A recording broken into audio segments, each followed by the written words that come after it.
Well, just when you thought the Liberal Party had a mortgage on internal strife, their coalition partners are now in turmoil.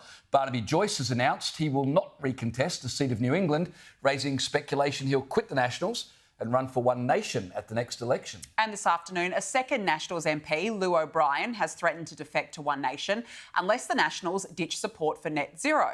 So, once again, the Albanese government gets a free ride, while all the media focus is on ruptions within the coalition. Here's Liberal MP John O'Daniel on Sky News this morning. Well, I'd just say that obviously when speculation of this nature is done so publicly, which is the way it is these days, it takes on a life of its own, and until someone draws a line under something and says, no, that's definitely not happening, it'll continue.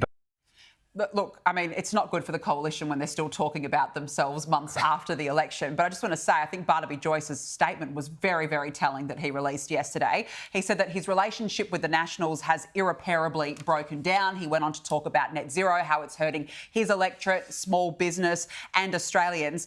But then this was, I thought, the most interesting part. The instruction that during the federal election I was not to campaign outside New England as that did not represent the views of the Nationals. Then after the election being moved on for generations, change means I'm now seen and turning into a discordant note. That's not who I want to be. I mean, that is pretty scathing, and that just really shoots to the heart. When Barnaby Joyce has been an integral member, in my view, of the Nationals Party, he really is the backbone. Two-time leader, the heart and soul.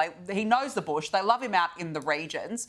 I question why he would want to go to One Nation. I'm curious whether, but the reality is that net zero is killing the regions, James. And it's you've got wind farms going up, even here in regional New South Wales, at 250 metres tall. You've got transmission lines razoring the land so that solar and wind can be connected to the grid. In Victoria, they're fining farmers if they don't let transmission workers. So you can understand where Barnaby Joyce is coming from when he wants to debate this. Barnaby Joyce is coming from, and I'm not sure people in the Liberal Party would know this word, it might be a new word to them, it's called conviction. Exactly. He's coming from conviction, and what the coalition have done, first they lost voters, now they're losing their politicians. Yeah. Because they are a policy-free zone, and the reason they're a policy-free zone is because they're a leadership-free zone, and the reason they're a leadership-free zone is they are a conviction-free zone. You can't get Susan Lee to tell you what her position is on net zero. There's a process. There's a working group. We'll get a report. David Littleproud is a bit similar. So you have to start with, what do you believe? Yeah. Barnaby Joyce knows what he believes, right? When you know what you believe, then you can cast a vision and then you enact policies. But the Liberal Party are trying to work out what could we come up with that would win government at the next election. They're starting from the wrong premise. And so now you're starting to get people like Barnaby Joyce, perhaps Llew O'Brien and others who say, no, we have convictions about what's right for our country.